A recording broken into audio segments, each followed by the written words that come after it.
Volvemos conmigo al Evangelio de Juan, capítulo 20. Estaremos en los primeros 10 versículos. Les diré el título del sermón. Es bastante sencillo. La tumba vacía. La tumba vacía. Versículo 1. Esta es la palabra de Dios, infalible, inerrante e inspirada.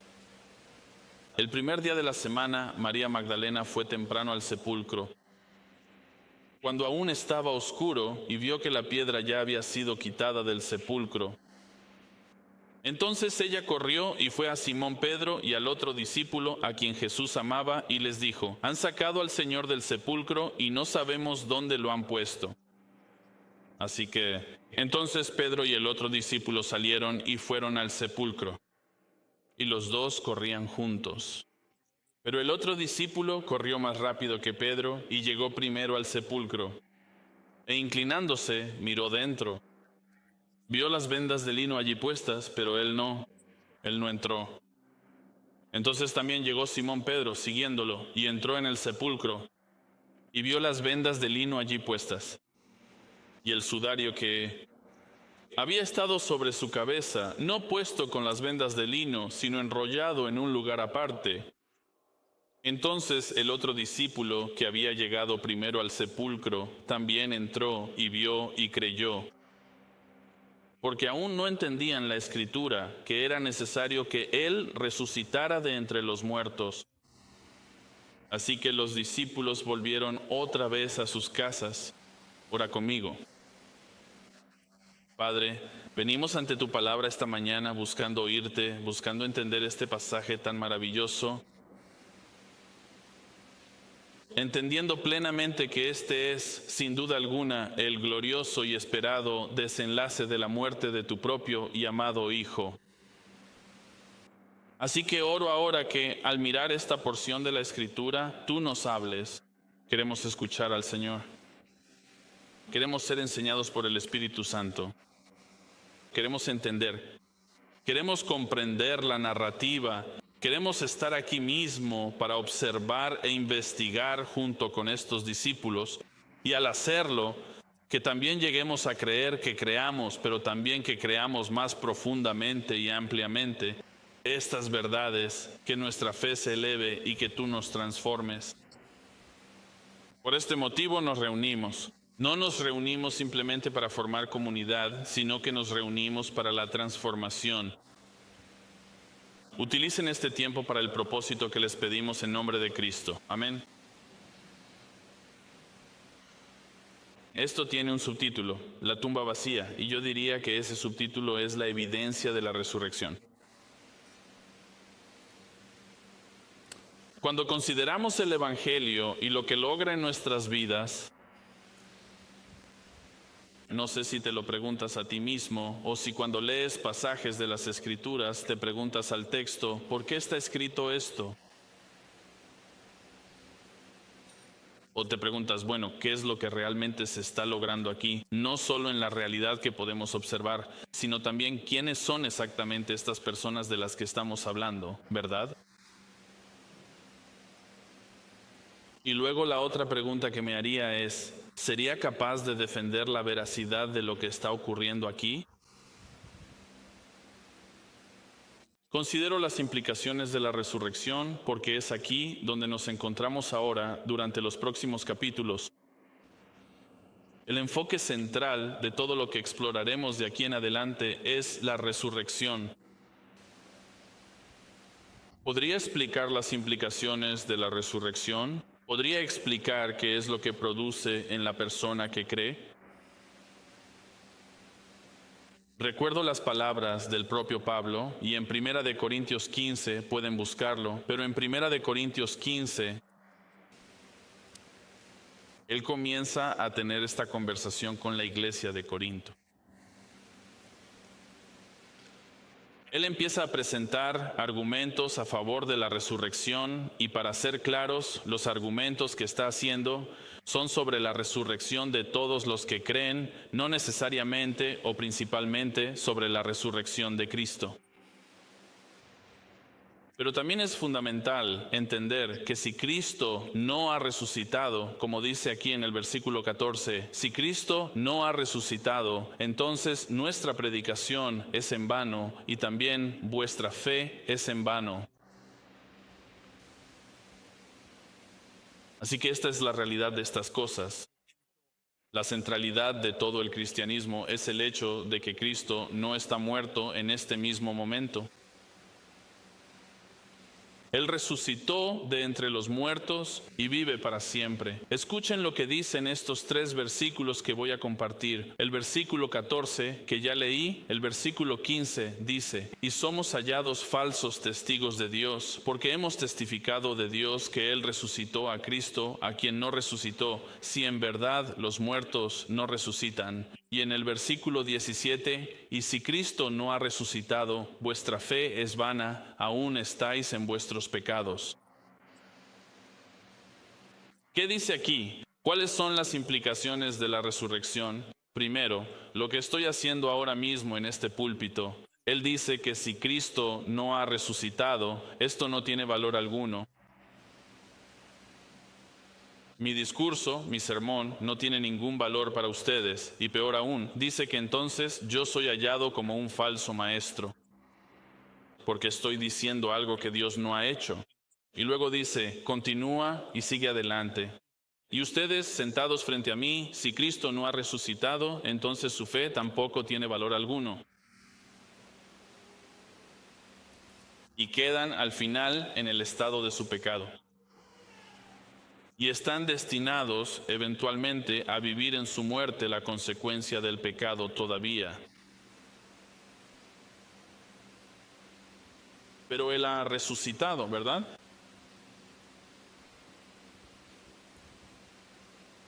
Las implicaciones les daré otra. La prueba de su persona. La prueba de su persona. Y para esto miro a Romanos en el capítulo 1 de Romanos. Porque la resurrección prueba la identidad de Jesús como Hijo de Dios, su divinidad, su autoridad y su misión. Romanos 1, versículo 4, nos ofrece un versículo sencillo que pensamos que, bueno, podríamos pasar por alto. Pero dice, ¿quién fue declarado Hijo de Dios? Este es Cristo. Dice con poder, ¿cómo fue declarado Hijo de Dios? ¿Cómo se demostró que era el Hijo de Dios? Con el poder de la resurrección de entre los muertos. Así que si Cristo no resucitó, entonces no hay poder que declarar. No hay persona que declarar. Cristo no es el Hijo de Dios, no es divino, no tiene ninguna autoridad. Y su misión no valió nada. Pero Cristo ha resucitado, ¿no es así? Eso prueba su poder. El mismo poder que resucitó a Jesús de entre los muertos ahora vive en los creyentes. Hechos capítulo 1, versículo 8 dice, recibirán poder cuando el Espíritu Santo venga sobre ustedes. El Espíritu que resucitó a Cristo de entre los muertos ahora habitará en ustedes. Romanos capítulo 8, versículo 11 dice, el Espíritu de aquel que resucitó a Jesús de entre los muertos habita en ustedes. Y luego en Romanos capítulo 6, puedes mirar ahí si quieres, en Romanos capítulo 6, versículo 4, dice, por tanto, hemos sido sepultados con Él por medio del bautismo para muerte, a fin de que, así como Cristo fue resucitado de entre los muertos por la gloria del Padre, así también nosotros andemos en una vida nueva. Pero si Cristo no ha resucitado, no tienes poder. No tienes ninguno para rechazar el pecado al que estabas esclavizado. Pero Él ha resucitado, ¿verdad?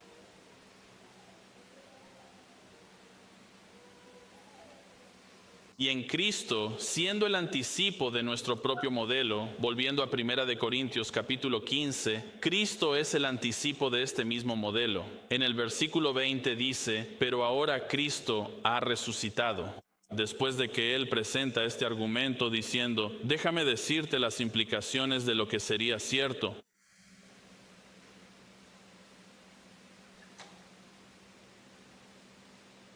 Él dice, pero ahora Cristo ha resucitado de entre los muertos, las primicias de los que durmieron, de los que han fallecido. La resurrección de Jesús ha sido establecida como un modelo, llamándolo las primicias. Incluso en el versículo 21 dice, porque por un hombre vino la muerte. ¿Quién es ese hombre? Ese es Adán. Eso es Génesis 3. Esta es la caída del hombre que cayó y se precipitó en el pecado, que en el momento en que Adán y Eva comieron del fruto y desobedecieron a Dios, murieron espiritualmente. Desde ese momento en adelante, todo ser humano que nace en este mundo, nace y es formado en iniquidad, muerto en pecado. Gracias. Incapaz de rescatarse a sí mismo del pecado y de la muerte. Por ese un solo hombre, dice, vino la muerte, pero por un hombre también vino ¿qué? La resurrección de los muertos. Y eso trae otras implicaciones a esto. ¿Qué significa la resurrección de los muertos? Es resucitar a una vida nueva aquí y ahora a través de la creencia y la fe en el Evangelio y luego un día resucitar físicamente con Cristo para ser glorificados con Él. Él estableció el modelo. La muerte no es el final para los creyentes, es solo una transición. ¿Y qué hay más allá de eso si miramos al futuro de todas estas cosas? En Hechos, acompáñame a Hechos capítulo 3. Tenemos la promesa, la misma promesa, que por la resurrección tenemos la promesa del juicio. Hechos capítulo 3, leamos algunos versículos, pero sigan lo que está diciendo. Hechos capítulo 3, este es el segundo sermón de Pedro. En el versículo 18 dice, pero Dios cumplió así lo que había anunciado de antemano por boca de todos los profetas, que su Cristo había de padecer. Sí, fue en Cristo, ¿verdad? Profetas como Isaías 53, el siervo sufriente, Isaías 9, dice, por tanto, arrepentíos y convertíos para que sean borrados vuestros pecados, a fin de que vengan de la presencia del Señor tiempos de refrigerio y que Él envíe a Jesús, el Cristo que os fue designado. Él está hablando a los judíos. Este es su Mesías, a quien el cielo debe recibir hasta el tiempo de la restauración de todas las cosas, de lo cual Dios habló por boca de sus santos profetas desde tiempos antiguos. Luego comienza a hablar de Cristo como el único y último profeta. Dice, Moisés dijo, el Señor Dios, os levantará un profeta como yo de entre vuestros hermanos, como yo en contexto, como yo antecedente, el Dios, el Señor, que levantará un profeta como yo, como Dios de entre vuestros hermanos. Ese es Jesús, a quien deberéis escuchar en todo lo que os diga. Y aquí está, versículo 23, y sucederá que toda alma que no escuche a ese profeta será totalmente destruida de entre el pueblo. ¿Por qué destaco esto? Porque la razón por la que él puede juzgar y toda autoridad le ha sido dada es porque el versículo 26 es verdad. Para vosotros primero, Dios levantó a su siervo y lo envió para bendeciros, para hacer que cada uno de vosotros se aparte de sus malos caminos. Dios ha levantado a su siervo, lo ha resucitado. ¿De dónde? De entre los muertos. La prueba misma de esta autoridad se basa en la resurrección. Miren, vayan a Hechos capítulo 17. Hechos 17, miren el versículo 31, dice, porque versículo 31 dice, porque ha fijado un día, esos son los últimos días, ese es el día del juicio, el último día en el que juzgará al mundo con justicia. ¿A través de qué? De un hombre a quien él ha designado. ¿Y por qué? ¿Por qué puede él juzgar? Porque ha dado pruebas a todos los hombres al resucitarlo de entre los muertos.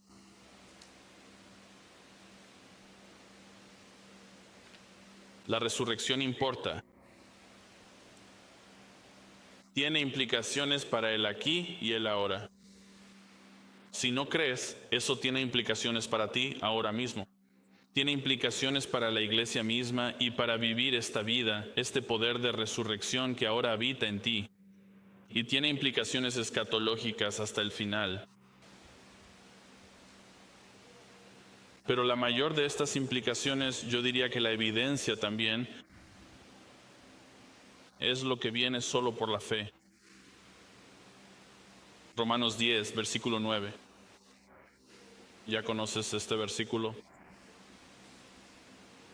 Si confiesas sinceramente con tu boca que Jesús es el Señor y luego dice esto, ¿es suficiente con solo decirlo? No, no lo es. Y cree en tu corazón que Dios lo resucitó de entre los muertos. Serás salvado. Esa es información muy importante, ¿verdad?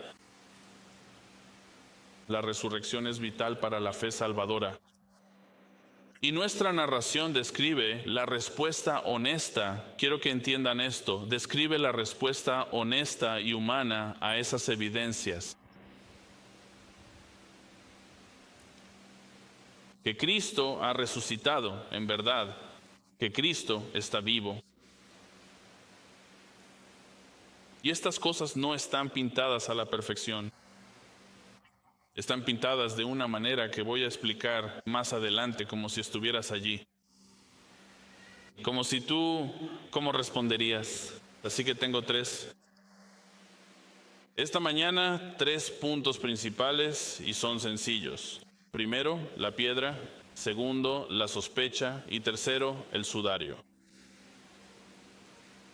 Sé que eso puede sonar confuso, pero escuchen, va a tener sentido. Confíen en mí. Miren los versículos 1 y 2. Ahora, el primer día de la semana, María Magdalena fue temprano al sepulcro, cuando todavía estaba oscuro, y vio que la piedra ya había sido quitada del sepulcro. Así que corrió y fue a Simón Pedro y al otro discípulo, a quien Jesús amaba, y les dijo, se han llevado al Señor del sepulcro y no sabemos dónde lo han puesto. ¿Por qué es esto importante? ¿Por qué es importante la piedra?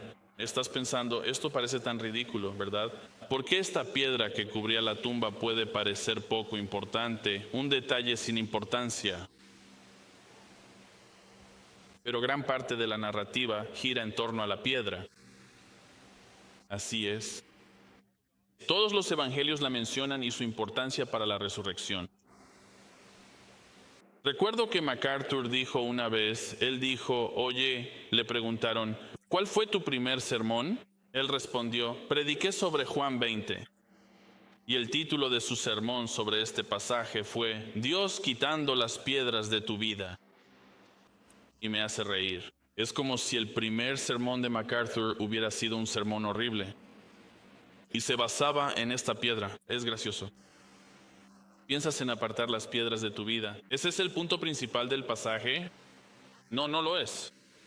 No lo es. Pero la piedra es importante. No es algo sin importancia. Pero antes siquiera de hablar sobre la piedra, quiero que piensen en esto. Primero, los detalles que se nos dan. Esto es lo primero, en el primer día de la semana. El primer día de la semana, así que nos dice que es el primer día de la semana, es domingo. El primer día de la semana para la tradición judía, y aún hoy sigue siendo domingo. También nos da otro detalle, que era muy temprano, tan temprano que todavía estaba oscuro. Así que estos son detalles que podríamos observar y decir, bueno, esto realmente está ocurriendo. Esto no es solo una historia, sino que es una narración, un relato de lo que está sucediendo. El primer día de la semana, esto es importante. Verás, porque a partir de ese momento la iglesia conmemora la resurrección y comienza a reunirse los domingos precisamente por esa razón. ¿Alguna vez te has preguntado por qué nos reunimos los domingos? ¿Por qué estamos aquí un domingo? Por esta razón, la Didaché, que es un escrito del primer siglo hasta aproximadamente el segundo siglo, las partes judías e incluso cristianas de un documento cristiano se refieren al domingo como el día del Señor. Primera de Corintios 16 nos dice que la iglesia de Corinto se reunía semanalmente los domingos. Hechos 20, versículo 7, da testimonio de que la iglesia se reunía regularmente los domingos y todos lo llamaban el día del Señor. El día del Señor. Así que por eso nos reunimos los domingos. Entonces María llega primero, encuentra la piedra removida y la tumba vacía. Ella ve todo esto. Y en Mateo 27, versículo 60, dice que era una piedra grande, una piedra grande. Marcos 16 la llama una piedra extremadamente grande. ¿Por qué es eso importante? Estarás pensando, vaya, le estás dando mucha importancia a esa piedra. Déjame explicarte algo porque no entendemos esto. ¿Sabes lo que hacemos en este país? Es cavar un hoyo y poner un cuerpo en él. O lo que creo que es peor, ponemos a alguien en un horno y lo convertimos en cenizas. Ellos no hacían esto en ese tiempo. Si vas a Jerusalén hoy, todavía hay tumbas talladas en los costados de las montañas. Puedes ver que tenían estos surcos en la parte inferior para rodar piedras frente a ellas, justo como ves en la escuela bíblica de vacaciones con la imagen de los niños sobre esa piedra que rueda. Es eso, ¿de acuerdo? Se ve exactamente así, pero déjame explicarte. Tiene forma de disco, es una rueda, y la rodaban sobre estos surcos al frente de la tumba. Pero lo que no sabes es esto: estas piedras eran raras y costosas, usualmente hechas de piedra caliza. Y como esta tumba que estamos viendo, que hemos visto en el capítulo 19, pertenece a José de Arimatea, que era un hombre adinerado. ¿Recuerdas esto? La piedra no estaría hecha así por causa de José. No estaría hecha de material barato.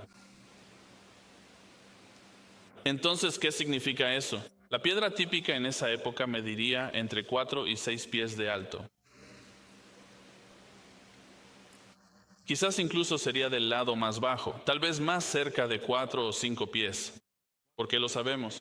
Bueno, tenemos evidencia de ello porque se agacharon para mirar dentro de la tumba.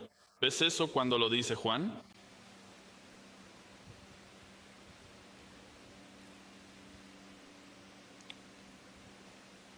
El disco en sí tenía un grosor de unas 8 a 12 pulgadas.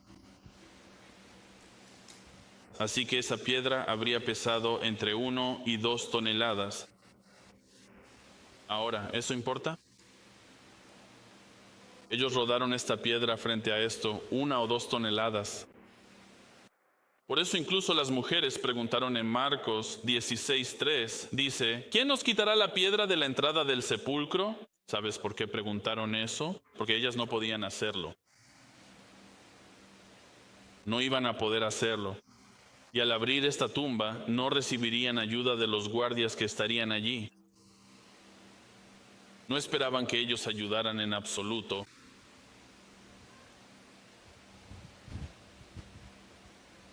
Entonces, ¿qué más es importante acerca de esta tumba? Bueno, sobre esta piedra es que se les había ordenado a esos guardias que Pilato había puesto allí, que pusieran un sello y que tuvieran una guardia nocturna sobre ella.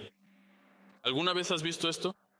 Entenderás esto porque alguna vez has estacionado en algún lugar donde dice que hay un tiempo limitado de estacionamiento y el inspector pasa y marca tu llanta. ¿Has visto eso alguna vez?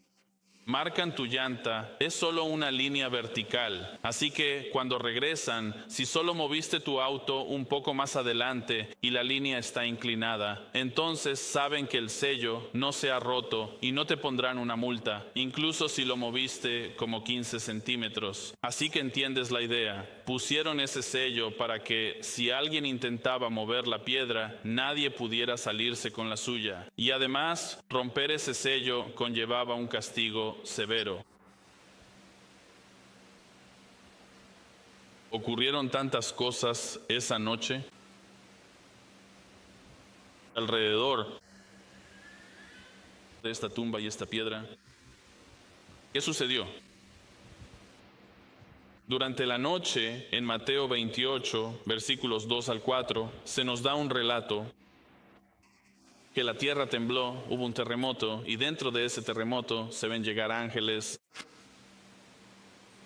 y luego se ve a los guardias caer en coma.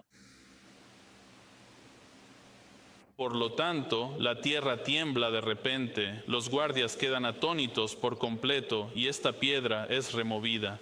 En Mateo 28:4, por el mismo ángel, y la mueve como si estuviera moviendo una tapa de botella. 2 veces.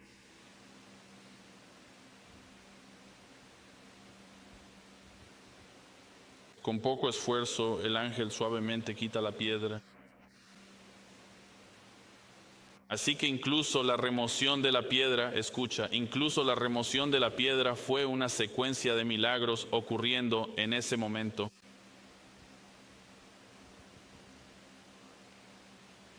Pero se quitó la piedra para que Jesús pudiera salir. Jesús ya no está. Jesús ya no está. Ellos no quitaron, escucha, ellos no quitaron la piedra como ves en Juan 11. Cuando Jesús llega a la tumba de Lázaro y les dice, quiten la piedra. Recuerda que le dicen, la hermana le dice, bueno, huele mal. ¿Estás seguro de que quieres hacer eso? Él ha estado muerto. Y hay todo un paralelo con esto, porque ¿acaso los salmos no dicen que el Cristo no vería corrupción, verdad? Pero Lázaro sí vio corrupción. Su cuerpo estaba en descomposición. Tuvieron que quitar la piedra. Incluso fueron más allá. Cuando abren la tumba y él lo llama a salir para vivir de nuevo, tiene que decirles que le quiten las vendas. Nada de esto sucedió con Cristo. Él no necesitó que alguien le ayudara a quitar la piedra. No necesitó que alguien le ayudara a quitar las vendas. Y no necesitó ayuda para resucitar de entre los muertos. Esto nos da una imagen de nuestra relación con el estar muertos en pecado en comparación con el propio Cristo. Pero quitaron las piedras, ¿para qué? Para que pudieran mirar dentro e investigar, y esto nos lleva al segundo punto, la sospecha. Escucha, si hubieras escrito este evangelio y presenciado estas cosas, no lo habrías escrito así, no lo harías. No sería así, estaría escrito como un guión con momentos destacados y triunfos de la fe. Te acercas a la tumba y dices, bueno, fulano entró en la tumba, miró dentro y exclamó, gloria a Dios, Cristo ha resucitado. Eso no es lo que está pasando aquí. No está siendo escrito de esa manera. ¿Sabes por qué? Porque es honesto. Es honesto acerca de cómo respondemos a esto. Es honesto acerca de cómo tú respondes a esto. Es honesto acerca de cómo ellos respondieron a esto. No todo fue tan sencillo. Dicen, oh, el cuerpo ha desaparecido, debe estar vivo. No. Así no fue como sucedió. No dan por sentado que esté vivo. El versículo 2 dice, se lo han llevado. Al Señor no saben dónde lo pusieron. Dice que dan por hecho que sigue muerto y que simplemente lo han robado. Y en la segunda parte del versículo 13 dice, porque se han llevado a mi Señor, no sé dónde lo han puesto. ¿Dónde está? No hay ninguna suposición de resurrección. No hay ningún triunfo de la humanidad.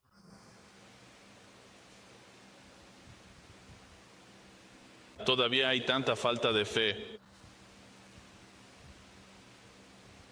No están mirando dentro de la tumba con fe. No están haciendo eso. Están mirando dentro de la tumba para investigar.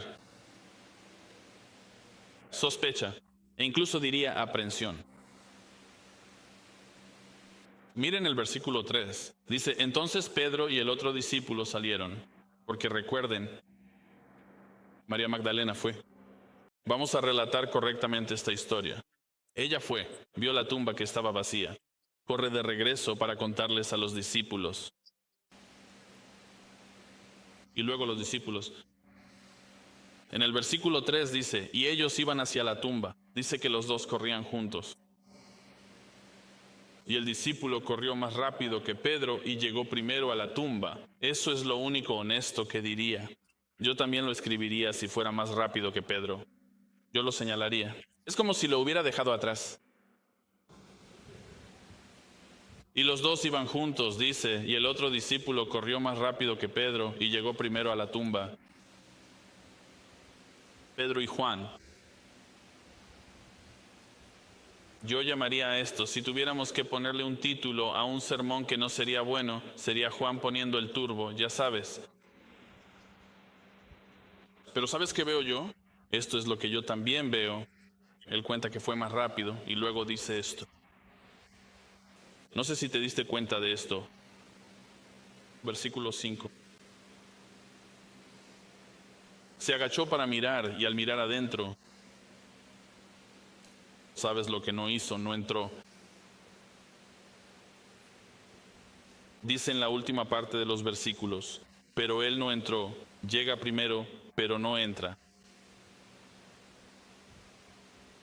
Quien sí entra, Pedro entra. En el versículo 6, él llega detrás de Juan y sí entra. Esta investigación es extraña, ¿no crees? Si tú llegaras primero, ¿no serías tú quien querría entrar primero al sepulcro? Es extraño. Todo esto es extraño. Las vendas de lino están cuidadosamente puestas allí, dice Juan. Y luego Pedro está de acuerdo con esa observación en el versículo 6. Él está de acuerdo con la observación. Él dice, sí, las vendas estaban envueltas, puestas allí ordenadamente.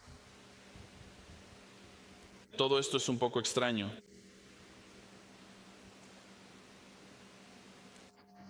Es como si se rascaran la cabeza el uno al otro. Uno se asoma, el otro entra y simplemente están ahí. ¿Qué está pasando aquí? Pero es honesto, ¿no? Consideremos que estos hombres no creen plenamente. Encuentran una tumba vacía. La narrativa que se está considerando aquí, o incluso simplemente teniendo en cuenta a todos los involucrados, no modificaron la historia para adaptarla a lo que realmente sucedió. Simplemente escribieron exactamente lo que sucedió. Y ves todas esas otras cosas que también están sucediendo. Observas la conspiración de los guardias con la ayuda de los fariseos. Mira lo que hicieron. Ve a Mateo 28. Puedes ver cómo respondieron a esto. Están sucediendo muchísimas cosas en esta zona geográfica. En Mateo 28, versículo 11.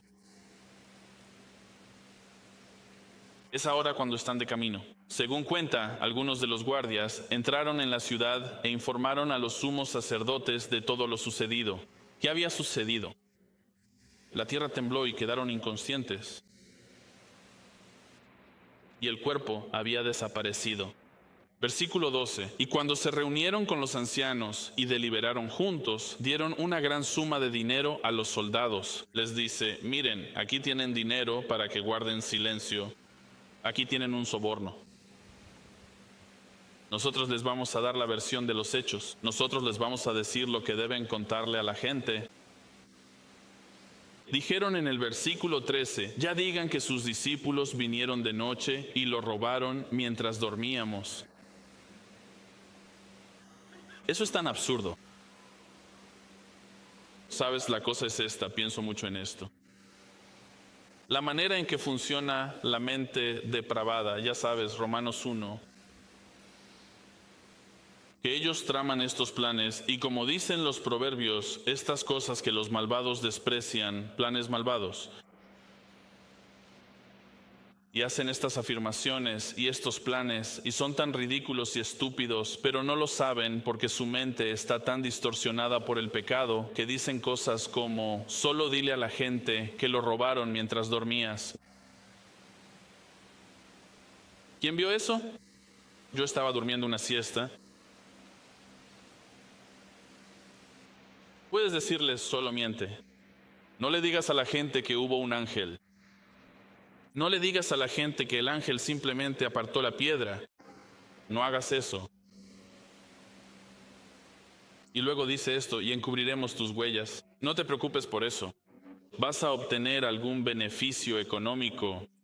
Y si crees que algo va a pasar, versículo 14, y si esto llega a oídos del gobernador de Pilato, lo convenceremos y los mantendremos fuera de problemas. ¿Recuerdan esto? Juan 18. ¿Acaso los judíos no tenían a Pilato en el bolsillo? Era un cínico, un idiota, un títere. Y él dice: no se preocupen por él, nosotros nos encargaremos. Y ellos tomaron el dinero e hicieron tal como se les había instruido. Y la historia se difundió ampliamente entre los judíos y hasta el día de hoy. ¿Todos han escuchado esta historia? Todos saben que están mintiendo.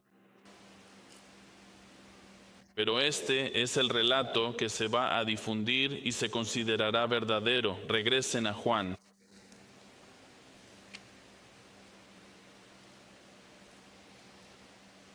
Veo esto y pienso: qué imagen de los diferentes tipos de incredulidad. Los discípulos, repasemos algunos de estos, los discípulos con poca fe, que eventualmente se convertirá en valentía, ¿verdad? Las mujeres con dolor están llorando y ese llanto se convertirá en alegría. Luego tienes a los guardias dispuestos a ignorar la cosa tan milagrosa que han presenciado. ¿Por qué? Por beneficio personal en el pecado. Y los fariseos, firmemente dispuestos a negar la verdad a toda costa,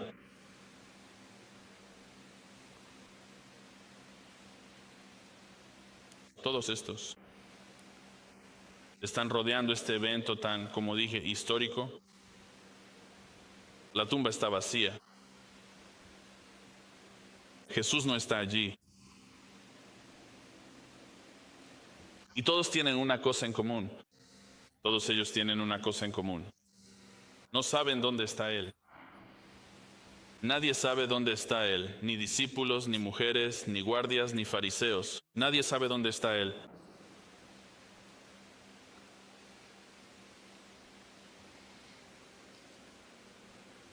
El sudario, estas telas antiguas, ¿cuál es el verdadero sentido de todo esto? Vemos que Juan ya había mirado dentro y había visto las vendas de lino puestas ordenadamente allí. Y luego Simón dice lo mismo en el versículo 6. Después vemos en el versículo 7 que dice que el sudario que había estado sobre su cabeza, no puesto con las vendas de lino, sino enrollado en un lugar aparte.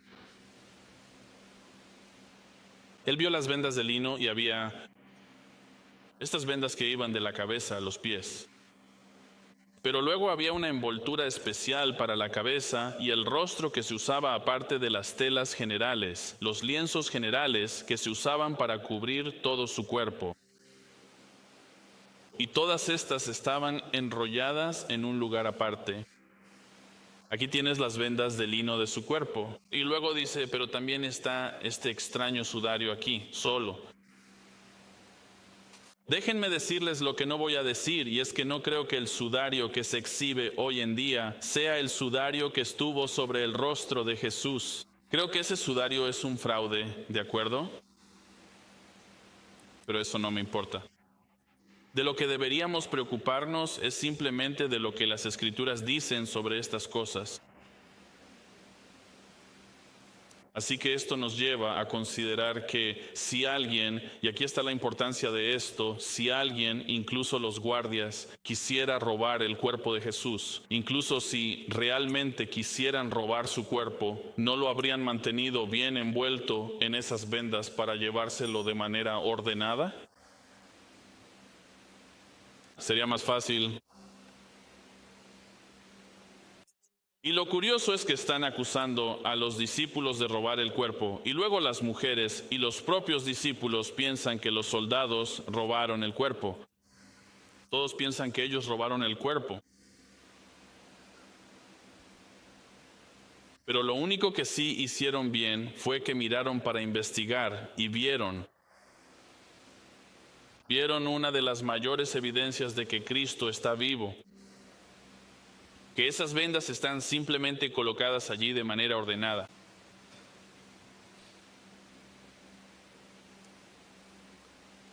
Cuidadosamente arregladas. ¿Por qué esto siquiera importa? Porque esto es lo que sugiere. Sugiere una salida deliberada y ordenada. Consistente con la resurrección, en lugar de un ladrón que solo causó disturbios. ¿Alguna vez ha sido esto? Quiero decir, alguna vez, tal vez de una manera horrible, te han robado en tu casa, como cuando tu casa está saqueada. ¿Has visto esto, verdad? ¿Alguna vez has visto fotos de lo que pasa durante una escena del crimen? Es un caos. Si han robado tu casa, regresas y todo está completamente patas arriba. Las cosas de los cajones están tiradas por todas partes. Lo que no ves es que si un cuerpo fuera a ser robado de esta manera, no verías que se toman su tiempo para doblar las sábanas bien y ordenadas. Bueno, pongamos esto aquí y pongamos esto acá. Eso no lo verías. Habrías visto que entraron, tomaron el cuerpo, lo pusieron sobre un hombro y salieron corriendo de la tumba. Pero Dios es un Dios de orden, ¿no es así? Jesús está como diciendo, ya no necesito esto.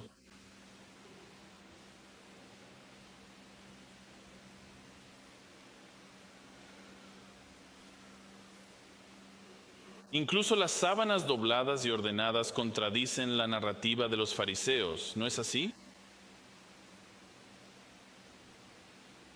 Y luego Juan nos da una visión personal de sus propios pensamientos.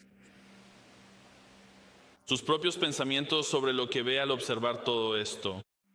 Esto lo ves en el versículo 8. Él dice, así que el otro discípulo que había llegado primero al sepulcro también entró, así que dice, por segunda vez le gané a Pedro. Y luego dice que vio y creyó. ¿Qué fue lo que vio?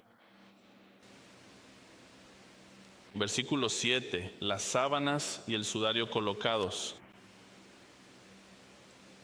Pero dice esto en el versículo 9, escucha esto. Dice, porque aún no habían entendido la escritura, que era necesario que Él resucitara de entre los muertos. Así que Juan finalmente entra al sepulcro, ¿verdad?, para investigar más a fondo. Él ve artículos de ropa aparentemente sin importancia, envolturas. Ve la ubicación y la manera en que están apartados. Y pensamos en esto. No sé si te identificas con esto o no. Antes de que el Señor te atrajera hacia Él y te salvara, puede que hayas escuchado el Evangelio varias veces. Y luego, con muchas personas, hablo sobre su testimonio y les pregunto, por ejemplo, ¿cómo llegaste al Señor?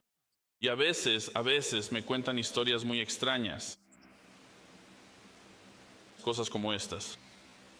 Bueno, un día iba conduciendo tranquilamente por la carretera y miré un letrero, una valla publicitaria grande al costado del camino y decía claramente, hoy es el día. Y era un anuncio específicamente de un colchón. Miran hacia arriba y dicen, hoy es el día, y contemplan el Evangelio. Hoy es el día. Hoy es el día en que debo rendirme al Evangelio. y escucho otras historias. Es como una abuela que ha estado orando y predicando el Evangelio a su nieto. Y de repente este nieto está en algún lugar y alguien dice algo. Tengo esta historia. Escucha, ¿esto es realmente cierto? El nieto está en una rave en el desierto, haciendo todo lo que se hace en una rave, toda la desenfrenada que ocurre allí. Y alguien se le acerca y está completamente borracho, completamente drogado. Y empieza a tener una conversación sobre el Evangelio con este chico. De la persona menos esperada le dice, ¿sabes qué? Sabes, realmente tenemos que contemplar la vida, amigo, porque la vida es tan corta. Entonces todo lo que dice la abuela viene a la mente. En ese momento él se va, él piensa, me voy, no puedo. Se aleja de esa vida, se rinde a Cristo. No lo sabes. No sabes cuál es el punto de quiebre. Y ves esto en Juan. Solo eran unos lienzos sobre una cama de piedra. Él mira para investigar. Él ve estas cosas y dice, por supuesto, esta es precisamente la evidencia que lo haría cruzar el umbral de la incredulidad. Ni siquiera lo llamaría una creencia, simplemente sería una carencia. Una creencia muy pequeña que simplemente creció. Pero luego Juan matiza esta creencia explicando que no entendía completamente. Versículo 9. Él no entendía completamente. Él dice, pues hasta ahora no lo habían hecho. Él dice, y luego ellos son como todos ellos. Los discípulos no entendieron las escrituras que decían que él debía resucitar de entre los muertos. Él dice, tenía cierta fe y llegué a creer, pero estaba incompleto. ¿Qué significa esto en el contexto de que Juan realmente creyera lo que dice en el versículo 8? En pocas palabras, John tenía una comprensión sencilla. Pero ¿cuándo moraría el Espíritu Santo en él en Pentecostés, verdad? Y luego desde ese día en adelante para todos los que se salvan en la iglesia. Él tendría la comprensión más clara porque el poder mismo, escuchen, el poder mismo de la resurrección moraría en él ese día. La creencia era incompleta. Y diría incluso que, incluso en este caso, la creencia era incompleta debido al final de esta narración. Porque recuerden que les dije, ustedes no lo escribirían así. Sé que no dirían el versículo 10. Así que los discípulos volvieron otra vez a sus casas. ¿Qué? ¿En serio? Hemos visto todas estas cosas. Oye, ¿sabes qué, Pedro? Mejor vámonos a casa, hermano.